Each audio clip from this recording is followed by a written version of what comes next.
When we're talking about academic integrity here at Lakehead, one very important document to mention is the Student Code of Conduct Academic Integrity, or Academic Integrity Code for short.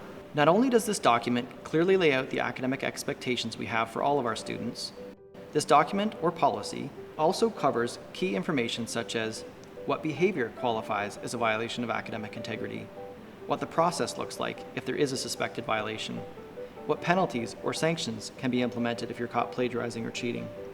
And lastly, it explains your rights as a Lakehead student. Your right to be heard, to have a fair investigation process, the right to a support person, and the right to appeal a decision. The Academic Integrity Code is quite a large document, and we understand for some people it can be a little bit intimidating. So we've created some additional materials that summarize its contents and are a little more user-friendly, so be sure to check those out. It's your responsibility to be familiar with the policy. For the purposes of this course, however, we wanted to communicate a few key points that every student should be familiar with.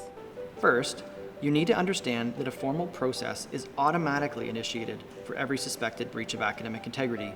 This does not automatically mean that you are guilty, nor does it automatically mean that you're going to get a 0, fail your course, or get expelled from school. What a formal investigation process does mean is that our students are guaranteed a fair, consistent, and documented process. So while we realize the formality can be a bit scary, having this formal process is actually to our students' benefit. Each student is entitled to provide their side of the story and be heard, and it's not considered disrespectful to our professors at all.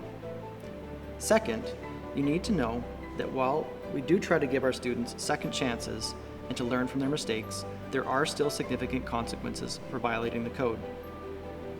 If you were caught plagiarizing, you could get a formal warning or have a chance to resubmit your assignment, but you could also get a 0 on the assignment or an even greater reduction in the course grade.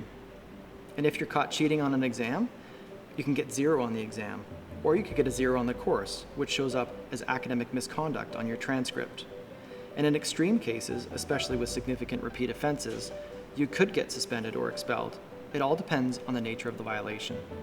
But the point here is, it's not worth it. Be very careful when writing to avoid plagiarism, and definitely steer clear of anything that qualifies as gaining an unfair advantage over your fellow students, because this could be considered cheating.